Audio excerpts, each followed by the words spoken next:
Welcome to Designing Healthcare That Cares, the show where we explore how to build healthcare systems where people and performance thrive. I'm your host, Dr. Laura Suttin, a physician, coach, and healthcare leader who believes that human flourishing and organizational excellence go hand in hand.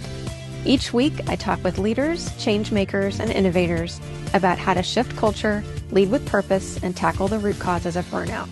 Because when healthcare works for the people in it, everyone wins. Welcome to the Designing Healthcare That Cares podcast. I'm really excited to have our guest today, Sheri Jacobs. I'll read her bio and then get started. So Sheri Jacobs transforms the way organizations innovate, navigate uncertainty, and prepare for the future of work.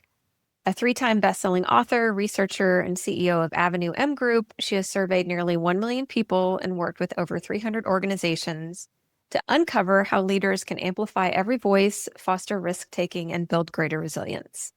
In addition to leading Avenue M Group, Sheri has helped shape industry standards through her service on the board of directors for the American Society of Association Executives and the ASAE Foundation.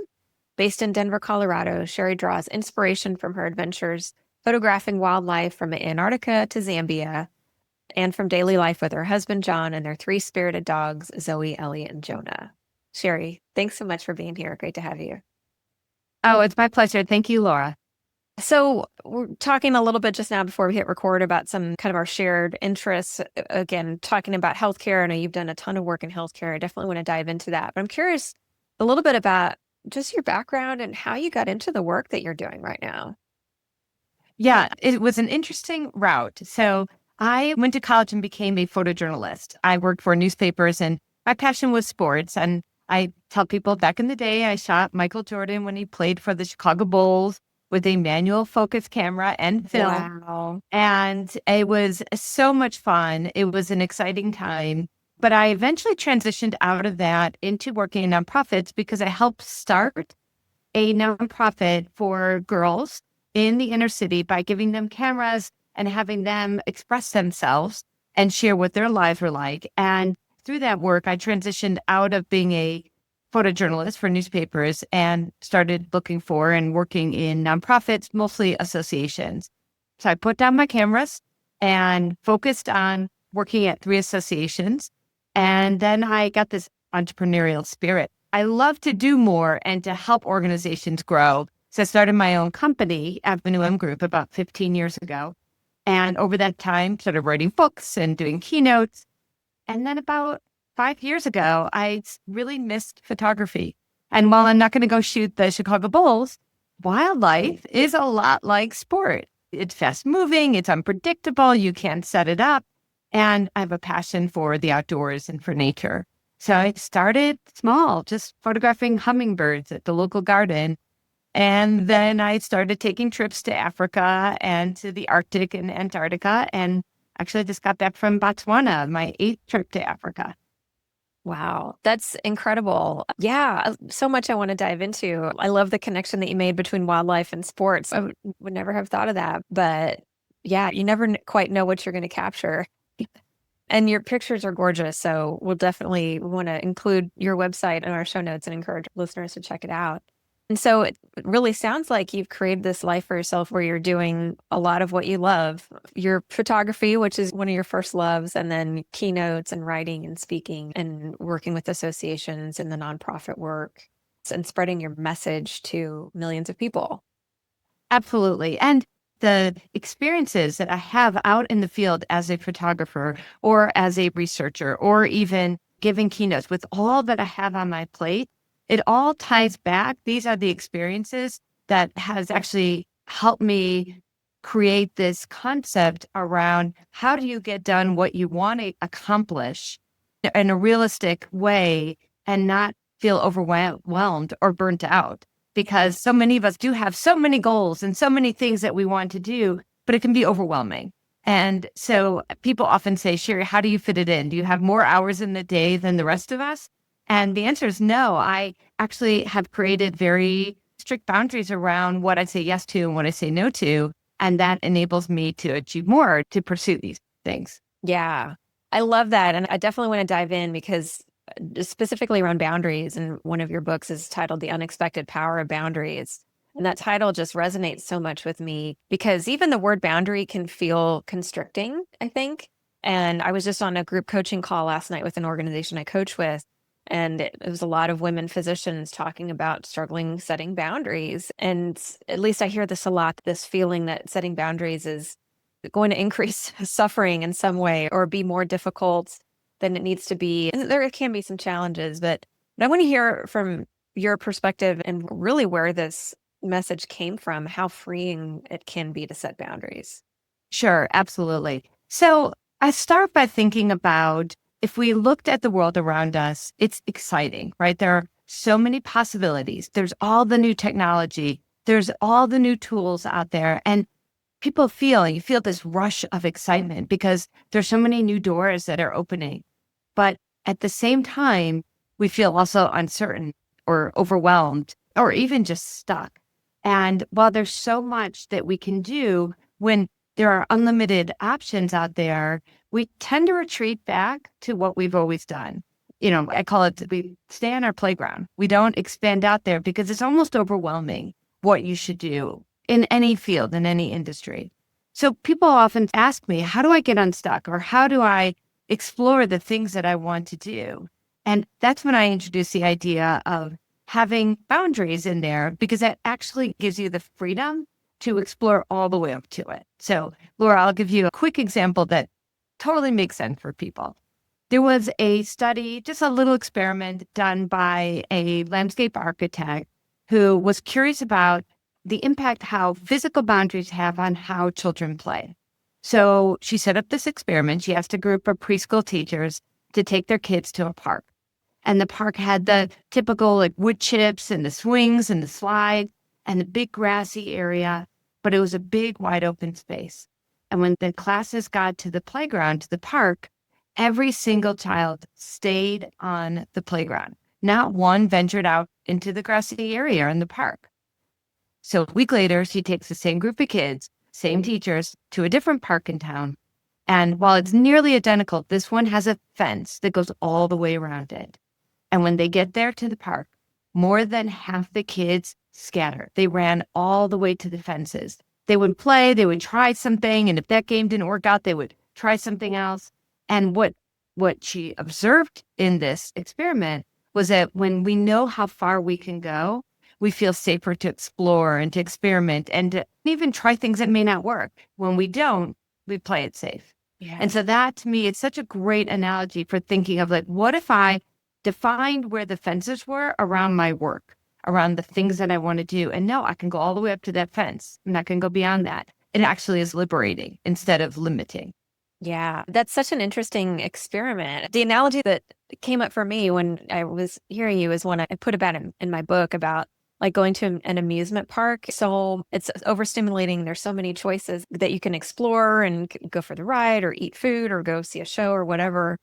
But having fewer choices actually can be more calming to the nervous system than having an unlimited number of choices. So it makes sense. And I'm sure you see this all the time too, that in practice, this FOMO or this fear of missing out or really wanting to do what everybody else is doing. I was working with a physician client who was really exploring ways to create additional income streams. And so she started joining online groups talking about, and she said, well, everybody's doing real estate. I could become a medical expert or I could be a coach or all these different things. And she's like, it's just too overwhelming for me. I don't know what to do. And so that's kind of what you're describing, is that this sense of unlimited possibilities and unlimited choices, it actually causes more overwhelm than if we created some of these boundaries for ourselves.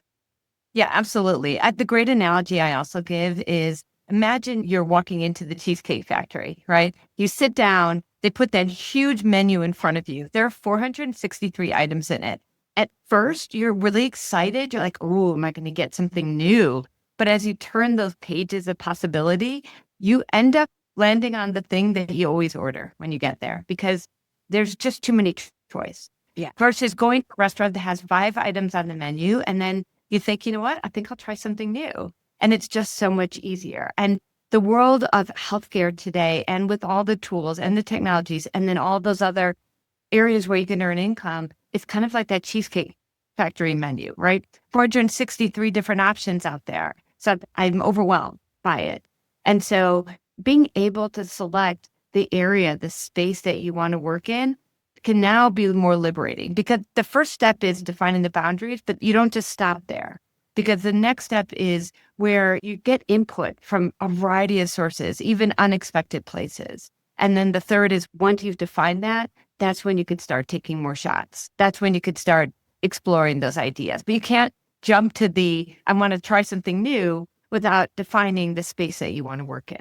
Yeah, that makes so much sense. It's almost like defining a media or a medium for an artist. A lot of artists really focus on one or maybe two different media, but if the possibilities are endless, and there's no way to really hone in and really perfect that craft. Exactly. And it's in all aspects of our life, right? For me, it's wildlife photography, right? People ask me all the time, oh, do you shoot portraits? I'm like, I don't do people.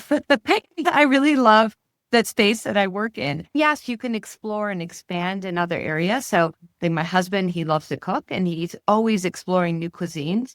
But what he does is he picks an area and then he gets really good at that, right? It might be Mexican food or Chinese food. He's always exploring it, but he stays within that area and he gets better in that one space. For me, actually, one of my boundaries I wanted to get done was to bake the perfect chocolate chip cookie. Not to become the best pastry chef or the best baker, but the perfect chocolate chip cookie. So I had this focus on it. And I looked up every single recipe and I had set a time frame of 6 months. And I experimented with all these different things. And at the end, I do have actually the best chocolate chip cookie recipe with the secret ingredient, which I'm happy to share with you if you're curious.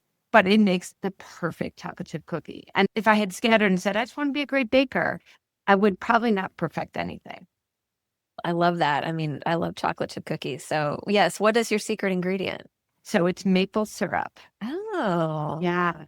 I mean, there's a few other things and I have the recipe. So I can give you a link to my website where I do actually have this chocolate chip cookie recipe on the website because I talk about it in my keynote too. Yeah, love that. I'm sure our listeners will dive into that for sure. As I'm listening to this, and if I'm somebody who's really have never practiced setting a boundary, I don't know what it looks like or what it feels like. How would I get started?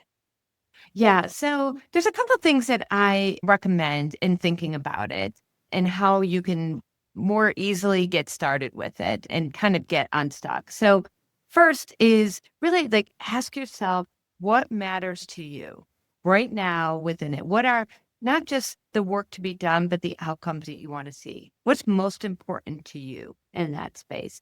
And while that is setting a boundary, it also is opening up a lot of opportunities because you've just clearly defined, this is what I want to do. This is where I want to focus my energy. The second is to audit the noise. So for a week, they track all the different distractions that may be coming in there. There are many that are unrelated to this, but what are the ones that are pulling you away from achieving that or pursuing that goal in that area?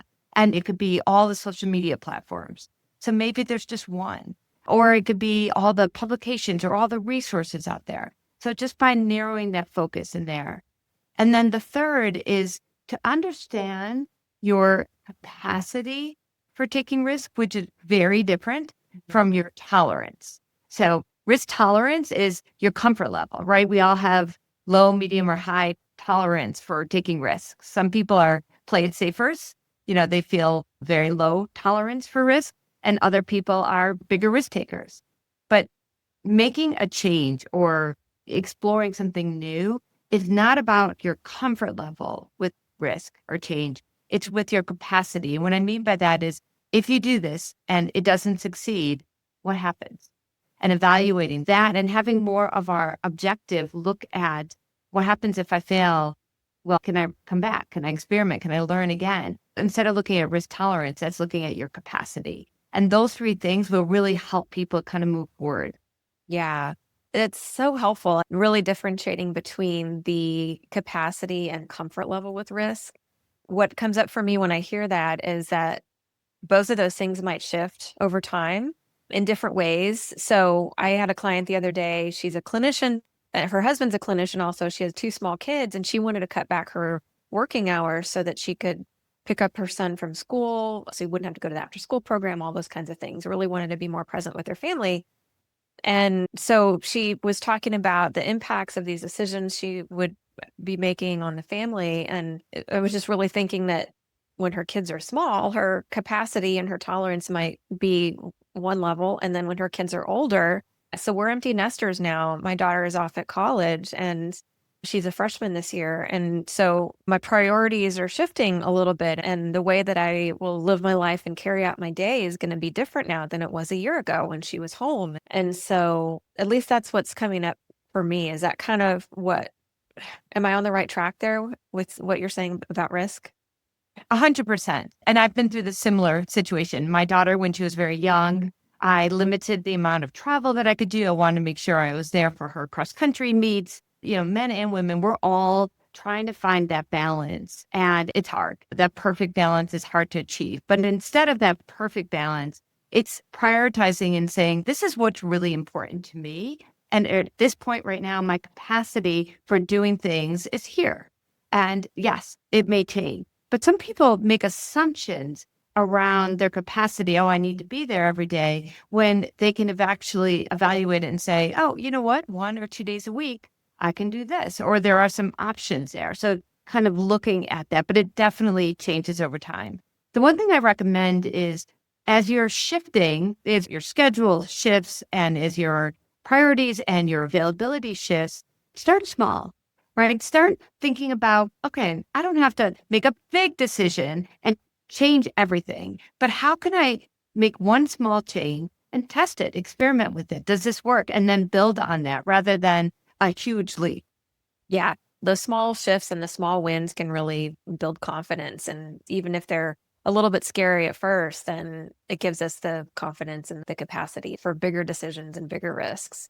I love what you said about auditing the noise too. This is something that as I was coaching this client, I kept noticing what she was saying it out loud. I imagine she'd been telling herself, well, I can't cut back because it's a big financially right now and I'll make less money. And I said, this sounds like a stupid question, but tell me what's bad about making less money. And she kind of looked and she was like, I never thought about it that way. And so I said, I'm just hearing this belief that you have that, first of all, this belief in itself that you'll make less money if you work less hours. Let's question that. And then this belief that, what were you telling yourself about what it means to make less money? And so it's interesting just how much our brains are telling us, running these stories in our head that we don't often realize. That's one of the things that I love about coaching. Any sort of support like that, somebody who's objective, who can, hey, I hear you saying this. Let's dig in. And is this really true? Is this something that we've picked up over the years and are having a hard time letting go of? Yeah, that's exactly the risk capacity. So I've worked with a lot of organizations, not as many individuals like you do, Laura, but when I've worked with organizations and they're thinking about changing their business model, there's a significant risk associated with it. And what happens is you get the decision maker, especially the leaders in the room, who are thinking, if this fails, how does that look on me and my reputation here? And so they often will make a decision that's based on their tolerance for it or some assumptions, just like that mom had about cutting back on her hours and assumptions about what the impact it'll have. And so I try to walk them through, well, let's look at your capacity for making some changes and what you might learn, as well as if you don't make these moves, what potentially could happen. So let's break it down and really think about the revenue and how money is spent and all of these other questions before you make a decision based on an assumption. And that really is where you look at the capacity, not just your tolerance. Yeah. Yeah. That's so helpful. So helpful. And I think that's a great segue because I want to talk from a leadership perspective, this top-down approach versus a bottom-up approach of making decisions and gathering information and making sure that everybody has a voice within the organization. And so let's just dive in there. Tell us what's been your experience with that message and how did you come to that? Was it through your work personally in your nonprofit work, or was it through your surveys? Tell us how you came across that. Sure. So it came through a variety of different ways. First, we all experience every day, have a customer experience, right? We go into our local coffee shop and we have an interaction with the barista. We go to a store, we purchase something. And that one-on-one experience that we have forms our opinions, shapes our perceptions of things. But the individual that we're interacting with that is closest to the customer is frequently the last person that companies and organizations connect with or listen to get feedback about change. Decisions are often made from the C-suite, right? The executives there who are oftentimes 3 levels away or more. So we know that, right? We have that experience every day. And then when I combined that just acknowledgement and that experience that I've had with a story that I learned about a brand that has been around for 70 years and that we have a number of these green pebbled thermoses in our house because my husband is a woodworker and it's the old Stanley thermos. And that Stanley company had been around for 70 years. They were making maybe about 70 million when Terrence Riley came in as the new CEO. And when he came in, Lauren Solomon, who was a young sales associate there, came up to him because he wanted to listen to everybody in the organization and see what's working, what's not working, and where ideas coming from. And Terrence knew that it wasn't going to come from the C-suite. He knew these ideas are likely to come from people who are more connected to the customer. Well, Lauren had heard about this small blog in Utah and these women who were running it. And they kept asking Lauren, can you get us more of these Stanley Quenchers? And they were about to not have the line anymore, discontinue the line. But Terrence said, what's a small experiment we could run? And so what he did was he worked out a deal that they sent 5,000 of the Stanley Quenchers to that blog and they sold out immediately, like within an hour. And then he sent 50,000 and then he sent 5 million and it was like game over. And now the company just 5 years later is 750 million. So they grew tenfold from this, but he credits it. Terrence credits it from listening to somebody who is much closer to the customer, making sure that inputs come in, not just from the team that you surround yourself with, but from other people that may have insights that no one's listening to. And that wasn't even his first try. Like before that, he had worked for Crocs and he had the same turnaround there similarly, but that time with an intern. I love that story. And when I combine that with my own interaction that I have on a daily basis with people that are right there in front of you and thinking about, you don't even give them the feedback when you have a positive or a negative experience because you're like, it's never going to go anywhere. That person probably has no connection, no through line to decision makers. And that's when I started thinking about how important it is for organizations, leaders, individuals to make sure that they gather those inputs, not just from the circle that's around them, but from other people that are closest to the person that you're impacting. I love that story. I didn't realize that's what made the Stanley Cups so popular. Now, Laura, do you have some in your house? I don't think so. I've had so many water bottles over the year that I never had a desire to get one. But I mean, they're all over and SNL did a skit on them. So, they were blowing up. Right. Usually when I'm giving a keynote and I share that story and I ask people who here has one, almost everyone raised their hand. Yeah. You say, well, who has 2? Who has 3? I'm like 5, 10. And somebody in the audience will be like, I have so many, I don't even know how many. That's awesome. I never knew that story, but it makes sense. It's the associate who was listening to the customer and listening to what the customer wants. And yeah, I love that story. That's very cool. And Terrence knew he's not going to bet everything on it. He doesn't know, but he can run a small experiment. Yeah. You could just do the experiment and learn. And if it didn't work, there's very little loss from that. Yeah. But the previous CEO hadn't been listening, and it was really hard before Terrence came in for this idea to go through. Yeah. Yeah. That's so cool. That's so cool. In my previous role in a large healthcare organization, one of the things that I got to do for a while that I loved was going into our different clinics and just sitting with them and listening to them. What are the challenges that you have? What are the ideas that you have to really help with these operational processes and things that we can do better and do different? And some of them were really struggling with things that were pretty solvable, but they had raised a challenge that maybe just didn't go anywhere. Their disabled accessible parking spot was 2 spots over from their ramp.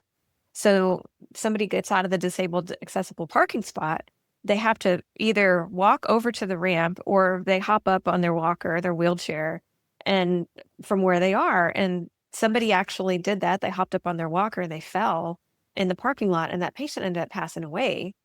And this one clinic was so distressed by this. They said, if we can just move the ramp next to the accessible parking spot, it would solve so many problems.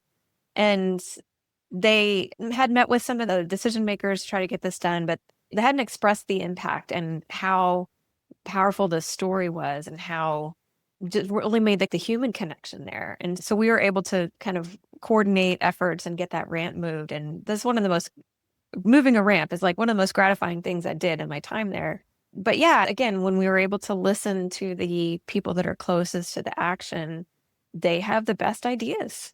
They do. Laura, have you ever heard of the Good Catch program that came out of CHOP? Yes. Yeah. Yes. So I talk about it in my book because it's similar to what you're saying. I'm sure there were individuals, and they're always in healthcare, individuals that catch a mistake. They catch something before it becomes something bigger.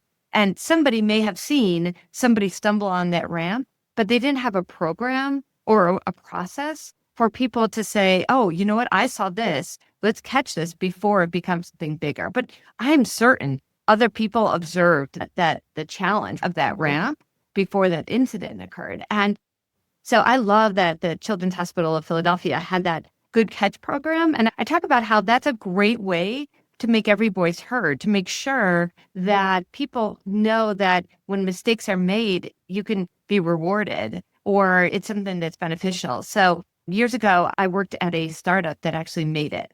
And this is a long time ago. This is the year 2000. The NASDAQ had crashed and we were starting up a company doing something electronic transactions that nobody was doing on the internet at the time. Because way back then, it was like sports scores, emails, and chat rooms. Yeah. And we were starting a company, but we knew that this was a huge opportunity to get in early. And we were successful. We became the largest online payroll company in the world. It was called SurePayroll, and it got acquired by Paychex eventually. But when we got out of that startup phase and we wanted to keep that innovation type of mindset, we wanted to encourage people to experiment and that it's okay if you failed and you tried something. So we created the Best New Mistake Award, which is similar to the program they had there, the Good Catch. So the Best New Mistake, there was a monetary awards for staff, the best customer service or a new technology is implemented. But the Best New Mistake Award was 4 times the monetary value of all other awards. And you could self-nominate. And if you experimented, tried something, it failed, but you learned something from it, you would submit that for this award. And that helped SurePayroll continue to be the innovative company that we had started 25 years ago. That's so cool because I'm sure you see this all the time. Companies really struggling with innovation and, how do we encourage this? How do we encourage innovation in our employees and them to take risks and fail fast and fail forward? But if failure is not recognized and celebrated, then naturally people aren't going to do it. And then if it's not modeled at the top, right? If our leaders are afraid to admit when they've made a mistake or done something that failed, then it's not going to trickle down either. I love that approach. That's so cool. Thanks, Laura. And one of the things I talk about in my framework is that when you listen to Amy Edmondson or other people who talk about psychological safety, they talk about how you have to create a culture where people can experiment and failure is understood as part of the growth process, right? But there's something that's left out of that conversation. And to me, what's left out is the boundaries. So when you have high psychological safety, but very clear boundaries around how far people can play, that 4th quadrant, when you have both of those, that's when you're in the innovation zone. Because if you have high psychological safety, but people don't know how far they can go and experiment, they may wander in and then go back to what they always do. And if you have very high, clear boundaries, but you don't allow people to experiment, then that's just compliant. But when you have high psychological safety and very clear boundaries, this is how far you can go and experiment with what you're doing and allowed to make mistakes, and people know it and understand it and it's clear, that's where the innovation zone happens. Yeah, that makes so much sense that you really need both. You have to have the safety and the boundaries in order for innovation to take hold. Exactly. That's so cool. Well, it's so wonderful to talk to you, Sheri. Thank you so much for being here. So you've got a new book coming out, so tell us all about that. Yeah, thank you. So my new book is called The Unexpected Power of Boundaries, Rethinking the Rules, Risks, and real drivers of innovation. And I'm so excited. It's going to come out in early part of 2026, and it's going to be on Amazon and all the bookstores and also on Audible. Great. We'll be sure to include that in the show notes as well. And where can our listeners find you?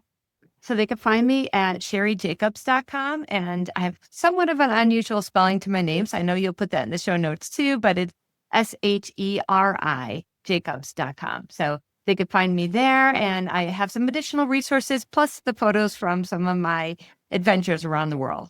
Yeah, definitely want folks to check that out. Thank you so much for being here. So wonderful to talk to you. Oh, thank you so much, Laura. It's been my pleasure. Thanks for listening to Designing Healthcare That Cares. If today's conversation gave you a new idea or inspired you to see things differently, share this episode with a colleague and keep the conversation going.